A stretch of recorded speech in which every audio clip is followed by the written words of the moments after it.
Good morning friends. So welcome to the prelims booster session. आज का पहला topic है एयर क्वालिटी स्टैंडर्ड्स। तो जो है हमारे सेंट्रल पोल्यूशन कंट्रोल बोर्ड जो है उन्होंने आईआईटी कानपुर द्वारा एक स्टडी को जो है वो अप्रूव कर दिया है, जिससे हमारे national ambient air quality standards को रिव्यू किया जाएगा। तो ऐसा करने की क्यों ज़रूरत पड़ रही है? क्योंकि जो हमारे लास्ट टाइम जो हमने रिवाइज़ किए थे अपने नेशनल एयर क्वालिटी स्टैंडर्ड जो हैं हमारे, वो 2009 में किए थे। उसके बाद से डब्ल्यूएचओ जो है वो अपनी 2021 की गाइडलाइंस ला चुका है। और जो हमारे ये 2005 के जो नॉर्म्स हैं ये बहुत लीनिएंट भी थे। इवन जो डब्ल्यूएचओ के 2005 के जो नॉर्म्स थे वो जो है वो ज़्यादा स्ट्रिंजेंट थे एज़ कम्पेयर टू हमारे जो 2009 के जो ये एयर क्वालिटी स्टैंडर्ड्स जो गवर्नमेंट ऑफ इंडिया लेकर आई थी। ठीक है, तो इसलिए इसको जो है रिवाइज़ करने की ज़रूरत पड़ रही है, क्योंकि 2021 के भी डब्ल्यूएचओ के स्टैंडर्ड्स आ चुके हैं। और इवन जो हमारे 2009 के स्टैंडर्ड्स हैं वो हमारे जो डब्ल्यूएचओ के 2005 वाले स्टैंडर्ड्स हैं उससे भी लीनियंट हैं। तो हमारे एयर पोल्यूशन की प्रॉब्लम तो बढ़ती जा रही है, इसलिए हमें अपने स्टैंडर्ड्स को जो है वो इम्प्रूव करने की ज़रूरत है, उसको अपग्रेड करने की ज़रूरत है। इसीलिए ये एक तरह से स्टडी कंडक्ट करने के लिए आईआईटी कानपुर को जो है वो कहा गया है। तो अभी आपको पता होना चाहिए कि national ambient air quality standards होते क्या हैं। तो ये आपके कंडीशन या क्वालिटी ऑफ एयर जो है आपके आउटडोर्स में उसको उसको बताते हैं कि कैसी एयर है, उसको कितना मेंटेन करके रखना है। तो ये कुछ स्टैंडर्ड्स हैं कि इतना इससे ज़्यादा पोल्यूशन जो है वो एक्सेप्टेबल नहीं है। तो उसके लिए जो है air prevention and control of pollution act 1981 के अंदर इंडिया का सीपीसीबी जो है उसको एम्पावर किया गया है कि वो national ambient air quality standard जो है वो बताए। ठीक है, तो करंट जो हमारे national ambient air quality standards है उसके अंदर हमने sulphur dioxide, nitrogen dioxide, particular matter etcetera ये सारे जो पॉल्यूटेंट्स जो हैं डिक्लेयर किए हैं विद देयर कि कितनी मैक्सिमम इसकी जो है वो क्वांटिटी हो सकती है एयर में। ठीक है, अब जो डब्ल्यूएचओ है उन्होंने अपने 2021 में अपनी गाइडलाइंस को अपडेट कर लिया है। उन्होंने 6 पॉल्यूटेंट्स के जो है वो minimum level of air quality level उनकी मिनिमम बताई है। उसको जो है हम अभी तक जो है हमारे national ambient air quality standard जो है उसके ऊपर खरे नहीं उतरे हैं। और जो है जो डब्ल्यूएचओ की जो ये गाइडलाइंस आई हैं ये बाइंडिंग तो नहीं है, लेकिन ये रिकमेंडेड है। लेकिन अगर हम इनको फॉलो नहीं करेंगे तो हमारी एयर क्वालिटी डिटीरियोरेट रहेगी और हमारी इंटरनेशनल इमेज जो है कंट्री की वो भी जो है वो ख़राब हो रहेगी, क्योंकि एयर क्वालिटी जो है आपकी इंटरनेशनल इमेज जो है उसको इम्पैक्ट करती है। ठीक है, सो इसलिए इसको जो है हमको अपग्रेड करने की ज़रूरत है। सो नेक्स्ट हमारा टॉपिक है draft national policies on persons with disabilities.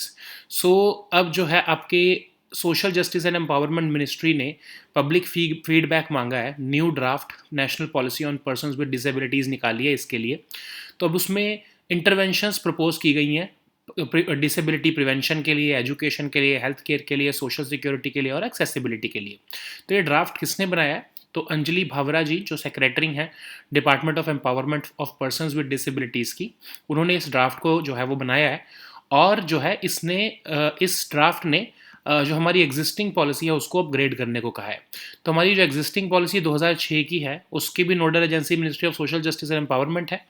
उस पॉलिसी के अंदर हमने जो हमारे पीडब्ल्यूडीज़ हैं उनको हमने वैल्यूएबल ह्यूमन रिसोर्स कहा है, उनको इक्वल अपॉर्चुनिटीज़ प्रोटेक्शन, उनकी राइट्स की प्रोटेक्शन और उनकी फुल पार्टिसिपेशन को इंश्योर करने के लिए एक इन्वायरमेंट क्रिएट करने की हमारी ये पॉलिसी थी। ठीक है, अब इसको अपग्रेड करने की क्यों ज़रूरत पड़ रही है? क्योंकि हमारा उसके बाद 2006 के बाद तो हमारा 2016 में already rights of persons with disabilities act आ चुका है। इवन हमारी नेशनल एजुकेशन पॉलिसी भी आ चुकी है। और उस 2006 के पॉलिसी के बाद हमने 2007 में United Nations convention on rights of persons with disabilities भी साइन कर चुके हैं। तो इसलिए हमें ज़रूरत है कि हम उस 2006 की पुरानी पॉलिसी को अपग्रेड करें। तो न्यू प्रपोजल्स क्या हैं इस ड्राफ्ट पॉलिसी में, ये भी देख लेते हैं।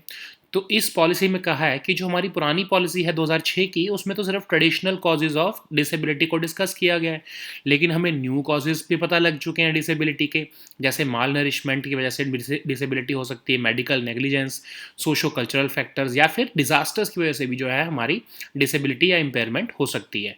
फिर इसमें कहा है कि हमको cross disability early intervention centres establish करने चाहिए हर डिस्ट्रिक्ट में, क्योंकि कुछ ऐसी डिसेबिलिटीज़ हैं चिल्ड्रन में जो होती हैं वो प्रिवेंटेबल हैं।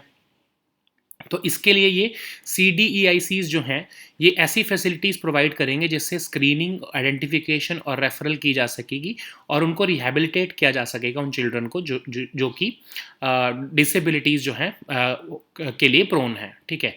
फिर एक कॉम्प्रिहेंसिव नेशनल प्रोग्राम लाने की बात की जा रही है, जिसमें कि ऐसी मेडिकल कंडीशंस को भी कवर किया जाएगा जिससे कि रिस्क हो सकता है और उससे कोई डिसेबिलिटी हो सकती है। ठीक है।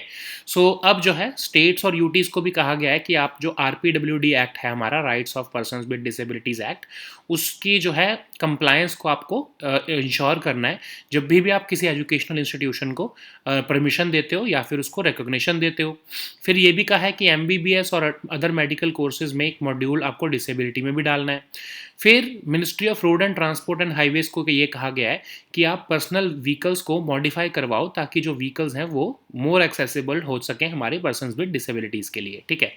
सो नेक्स्ट हमारा टॉपिक है प्रगति प्रोजेक्ट। तो PM नरेंद्र मोदी जी जो हैं उन्होंने मेन टनल और 5 अंडर पासेस जो है Pragati Maidan integrated transit corridor project के, उनको लॉन्च किया है ताकि जो प्रगति मैदान ट्रेड सेंटर है दिल्ली में उसको डीकंजेस्ट किया जा सके, उसके आसपास की ट्रैफिक को डीकंजेस्ट किया जा सके। तो इस प्रोजेक्ट के अंदर 1.3 किलोमीटर की टनल बनाई गई है और 6 अंडर पासेस बनाए जाने हैं। प्रोजेक्ट 2017 में जो है वो शुरू हुआ था। सेंट्रल गवर्नमेंट इसको इंटायरली फंड कर रही है, बट दिल्ली गवर्नमेंट का पब्लिक वर्क्स डिपार्टमेंट के कुछ डिलेज की वजह से ये प्रोजेक्ट जो है कि 2019 में जो बनना था वो अपनी डेडलाइंस को कई बार मिस कर चुका है। तो ये अब जो है डिले हो चुका है और इसलिए जो है ये प्रोजेक्ट अब कंप्लीट होना शुरू हो रहा है। तो अब इसमें पर्पज़ क्या है इस प्रोजेक्ट का, क्यों बनाया गया है प्रोजेक्ट?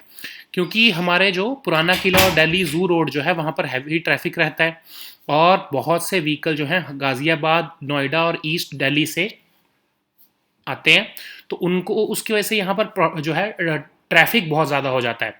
तो इस ट्रैफिक को रोकने के लिए जो है इस प्रोजेक्ट को बनाया जा रहा है और प्रगति मैदान ट्रेड सेंटर के आसपास जितना भी ट्रैफिक होगा उसको डीकंजेस्ट करने के लिए इस प्रोजेक्ट को बनाया गया है। ठीक है।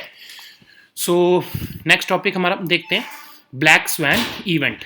तो RBI की एक स्टडी की गई है, उसमें बोला गया है कि पॉसिबिलिटी ये है कि कैपिटल आउटफ्लोज जो है हमारी कंट्री से वो $100 बिलियन तक के हो सकते हैं और उसकी वजह से एक मेजर ग्लोबल अगर ऐसी सिचुएशन तब इमर्ज होगी अगर कोई ब्लैक स्वैन जैसी इवेंट हो।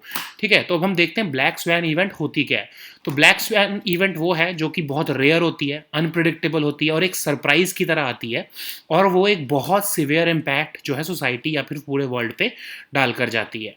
तो ये टर्म कहाँ से जो है वो ओरिजिनेट हुई? तो ये टर्म जो है नैसिम निकोलस टैलिब, इन्होंने 2001 में इस टर्म को जो है वो पॉपुलराइज किया, इस टर्म को जो है वो उन्होंने कॉइन किया। फिर 2007 में उनकी book I the black swan the impact of highly improbable, उसके अंदर इसके बारे में डिस्कस किया गया और उन्होंने बोला कि ऐसी इवेंट्स को हमको रॉबस्टनेस के साथ जो है वो डील करना चाहिए और इसके लिए स्ट्रैटेजीज बनानी चाहिए ताकि हम इनको कैसे जो है वो डील कर सकते हैं। सो अब इसमें कहा गया कि जो ये अब आपकी ब्लैक स्वैन ये टर्म कहाँ से जो है वो डिस्कवर की गई। एक्चुअली यूरोपियंस जो थे वो पहले ये बिलीव करते थे 1697 तक कि जितनी भी स्वैन्स होती हैं वो सिर्फ वाइट कलर की होती हैं, लेकिन एक डच एक्सप्लोरर जब वो ऑस्ट्रेलिया गए तो उन्होंने वहाँ पर सबसे पहली बार ब्लैक कलर की स्वैन देखी। तो एक तरह से ये एक अनप्रेसिडेंटेड स्पॉटिंग थी।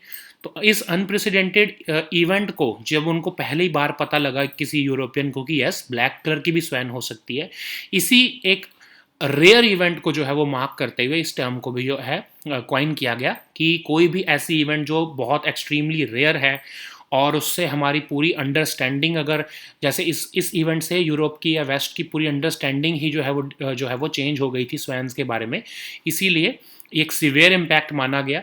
और इसको प्रोबेबल इन हाइंडसाइट, मतलब कि जब ये इवेंट हो जाती है तो उसके बाद आप सोचते हो कि यस ये हो सकती थी इवेंट, तो उसको हम ब्लैक स्वैन इवेंट कहते हैं। तो इस बुक में कौन कौन सी इवेंट्स को ब्लैक स्वैन इवेंट माना गया? जो हमारा 2008 का ग्लोबल फाइनेंशियल क्राइसिस था उसको, fall of the Soviet union, terrorist attack जो यूएस में 9/11 का अटैक हुआ था, उन सबको जो है इस बुक में ब्लैक स्वैन इवेंट माना गया है। नेक्स्ट हमारा टॉपिक है इंटरनेशनल योगा डे। तो अब आपको पता है आज के दिन जो है हमारा इंटरनेशनल योगा डे है। इस साल का थीम है योगा फॉर ह्यूमैनिटी।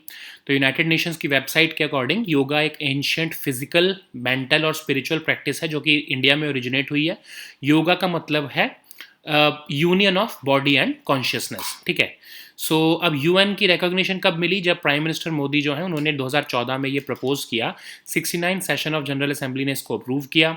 उसके बाद जो है योगा डे के लिए एक सिंबल बनाया गया जिसमें जो है ब्राउन लीव्स जो हैं वो अर्थ एलिमेंट को सिंबलाइज करते हैं, ग्रीन लीव्स नेचर को सिंबलाइज करते हैं, ब्लू जो है वो फायर एलिमेंट है और सन जो है वो source of energy and inspiration है, ठीक है। सो नेक्स्ट हमारा टॉपिक है वेस्ट सेती पावर प्रोजेक्ट। तो इंडिया जो है वो एक ambitious hydro power project Nepal में जो है वो कंडक्ट करने वाला है जिसका नाम है वेस्ट सेती। तो एक्चुअली चाइना इसके ऊपर काम कर रहा था। 6 साल के बाद चाइना ने 2012 और 18 के बीच में, 18 के बाद उन्होंने कहा कि हम इस पर काम नहीं कर सकते, ये फिजिबल नहीं है। तो ये 750 मेगावाट का हाइड्रो पावर प्रोजेक्ट है सेती रिवर पर फार वेस्टर्न नेपाल में इसको जो है बनाया जाएगा। National hydro power corporation India की जो है इसके ऊपर काम करना शुरू कर चुकी है और हमारे लिए इसलिए इम्पॉर्टेंट है क्योंकि नेपाल जो है वहाँ उनके पास इंडिया जो है नेपाल की सबसे बड़ी पावर मार्केट है और नेपाल जो है ऑलरेडी 6000 रिवर्स उनके पास हैं और लगभग 83,000 मेगावाट्स जो है उनके पास एस्टिमेटेड पोटेंशियल है इलेक्ट्रिसिटी जनरेट करने का। सो नेक्स्ट हमारा टॉपिक है माउंट अन्नपूर्णा। तो स्केल्जेंग रिग्जिंग जो हैं वो फर्स्ट इंडियन माउंटेनियर बने हैं जिन्होंने माउंट अन्नपूर्णा पीक को क्लाइंब किया है बिना किसी सप्लीमेंटल ऑक्सीजन के। तो ये बहुत बड़ी एक फीट है। तो माउंट अन्नपूर्णा के बारे में हम देखते हैं तो ये गंदाकी प्रोविंस नॉर्थ सेंट्रल नेपाल में सिचुएटेड है, 10th हाईएस्ट माउंटेन है। इसको किलर माउंटेन भी कहा जाता है क्योंकि यहाँ पर फेटेलिटी बहुत ज़्यादा होती है जब भी कोई इसको सबमिट करता है तो, ठीक है। सो इसको जो है नेक्स्ट टॉपिक हम देखते हैं national conference of chief secretaries. तो पीएम मोदी जो है उन्होंने first national conference of chief secretaries जो है वो HPCA स्टेडियम इन धर्मशाला में कंडक्ट किया है, ऑफ कोर्स हिमाचल प्रदेश में। तो ये पहली बार कंडक्ट की गई है। 200 जो है इसमें पार्टिसिपेंट्स जो थे उन्होंने इस कॉन्फ्रेंस में पार्टिसिपेट किया है। सेंट्रल गवर्नमेंट, सारी स्टेट्स और यूटीज़ और डोमेन्स एक्सपर्ट्स इसके अंदर पार्टिसिपेट करें और इसके अंदर 3 पॉलिसीज़ या फिर 3 थीम्स के ऊपर डिस्कशन हुई है। एक तो हमारी नेशनल एजुकेशन पॉलिसी के ऊपर, अर्बन गवर्नेंस के ऊपर और क्रॉप डाइवर्सिफिकेशन के ऊपर, ठीक है। सो नेक्स्ट हमारा टॉपिक है मुंबई समाचार। तो पीएम मोदी जो है उन्होंने 22 सेंटेनरी सेलिब्रेशन ऑफ मुंबई समाचार न्यूज़पेपर को जो है एड्रेस किया है। ये ओल्डेस्ट हमारा कॉन्टिन्यूसली पब्लिश न्यूज़पेपर है इंडिया का। 1822 में फरदुंजी मर्जबान ने इसको जो है वो स्टार्ट किया था। गुजराती और इंग्लिश में इसको पब्लिश किया जाता है और इवन ये एशिया का भी ओल्डेस्ट कॉन्टिन्यूसली पब्लिश्ड न्यूज़पेपर है, ठीक है। So now let us see all these topics in English. So the first topic is air quality standards. So the CPCB, the Central Pollution Control Board, has approved or sanctioned a one-year study by IIT Kanpur to review the national ambient air quality standards. So what is the need for reviewing these standards? Because the last time we revised these standards was in 2009. So it has been almost 13 years. Even the World Health Organization has revised its air quality guidelines in 2021. You even had a question regarding this in prelims 2022. Okay, so what is the other reason? Because the national air quality standards of India are very lenient. Even if we compare it with WHO's 2005 norms, even then India's air quality standards are very lenient, but the air quality is deteriorating in India's many cities. So there is a need to bring a much more stringent norms or standards so that we can improve upon and we can take action to improve our air quality. Okay, so what is the national ambient air quality standards? Of course, it was formed in 2009 last time, and and it refers to the condition or quality of air surrounding us in the outdoors. So, as per the Air Prevention and Control of Pollution Act of 1981, India's CPCB sets these national ambient air quality standards. So, currently it covers almost these pollutants called all these pollutants: sulfur dioxide, nitrogen dioxide, particulate matter 2.5, ozone, etc. So all these pollutants have been covered, but there is also a revision of World Health Organization's air quality guidelines. So these guidelines were of course revised in September 2021, and they have recommended air quality levels for 6 pollutants, and the recommended level for all these 6 pollutants have been revised downwards from the norms which are in place since 2005. Okay, these norms are not binding on any country, and they are only recommendatory. So why is it important for us to accommodate these air quality guidelines of WHO? Because it would affect our international image. We already have an image that our air quality is very poor. So if we do not accommodate these air quality guidelines of WHO, then our international image would suffer even more. So the next topic is draft national policies on persons with disabilities. So new draft national policy on persons with disabilities has been put forward by the Social Justice and Empowerment Ministry for public feedback. So it proposes interventions in disability prevention, education, healthcare, social security, and accessibility. So this policy has been drafted by a committee which was headed by Anjali Bhavra. She is the Secretary of Department of Empowerment of Persons with Disabilities. So currently, the existing policy is belongs to the year 2006, and of course, Ministry of Social Justice and Empowerment is the nodal agency for that, and this policy recognizes that PWDs are the valuable human resources for the country, and we shall create an environment so that we can provide them with equal opportunities, protect their rights, and ensure full participation of them in our society.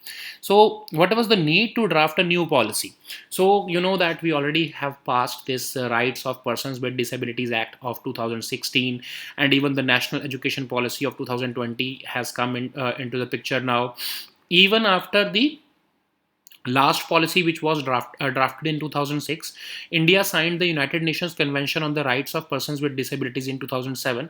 So all the provisions of these three policies or acts have to be accommodated into the new policy to keep it in line with new times. So what are the new proposals? So this new draft is saying that the current policy of 2006 is only focusing upon traditional causes of disability, but there are new other causes of disability which have been found, like there is malnourishment. It can also cause a form of disability. Medical negligence can also cause any form of disability. Socio-cultural factors and even impairment caused by disasters can cause disability. So we have to recognize all these factors also while making our national program on prevention of disabilities.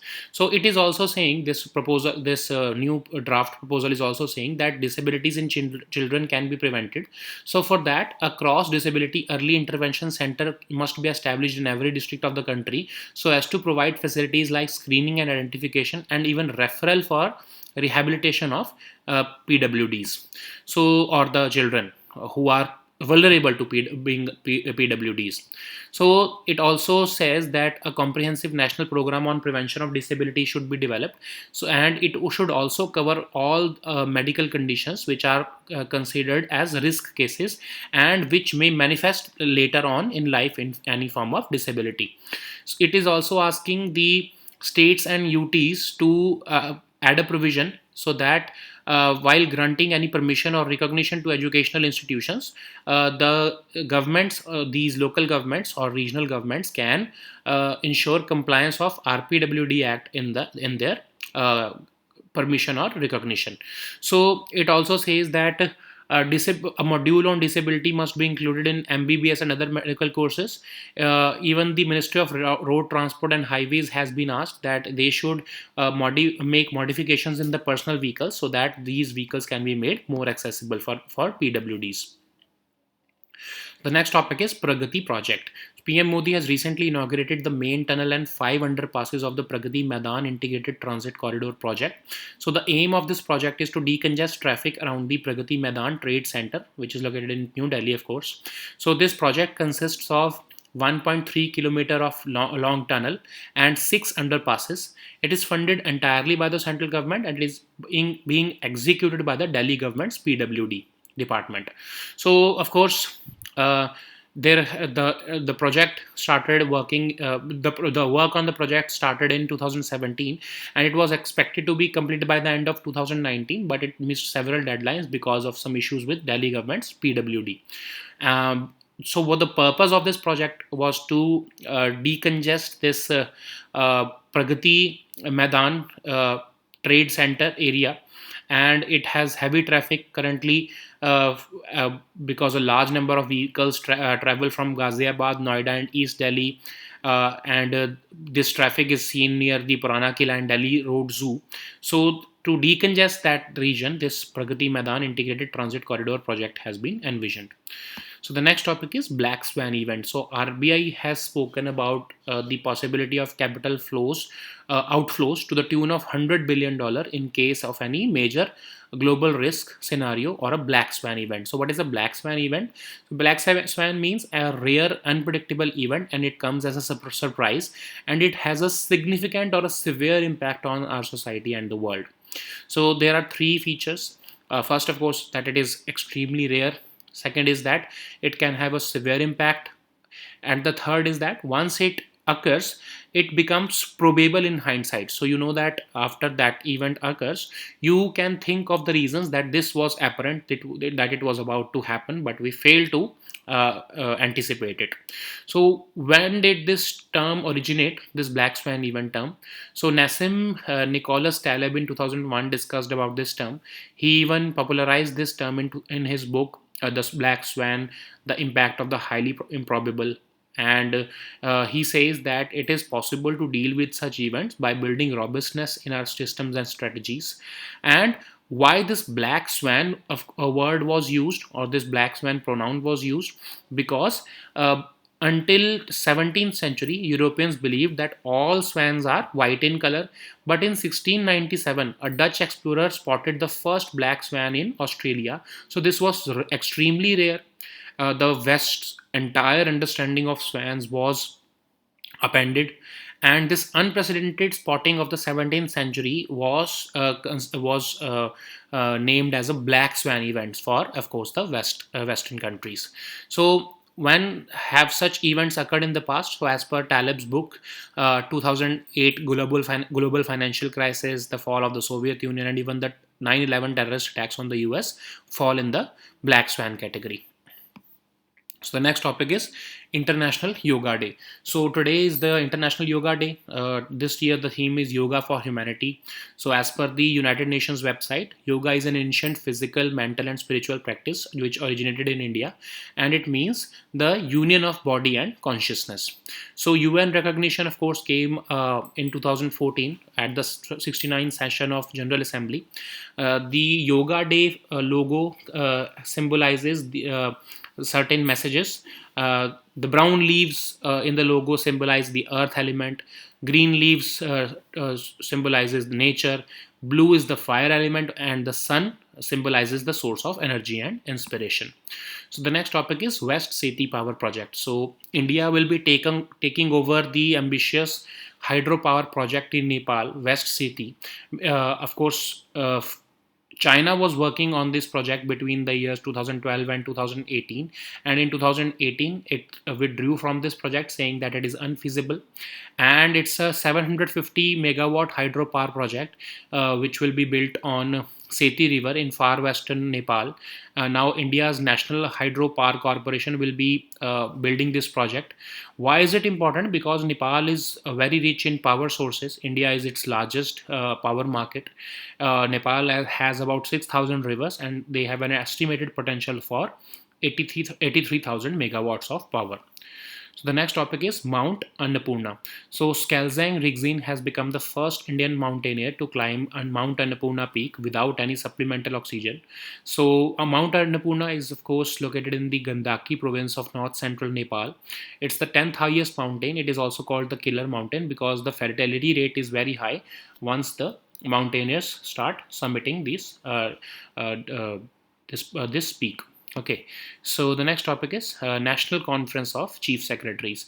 PM Modi has recently chaired the first National Conference of Chief Secretaries at HPCA Stadium in Dharamshala, that is in Himachal Pradesh.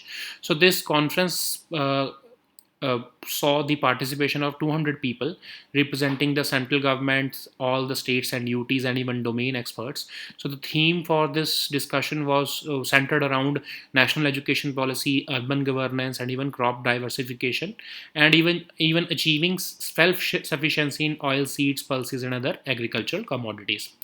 So the next topic is Mumbai Samachar. PM Modi has addressed the bicentenary celebration of Mumbai Samachar newspaper.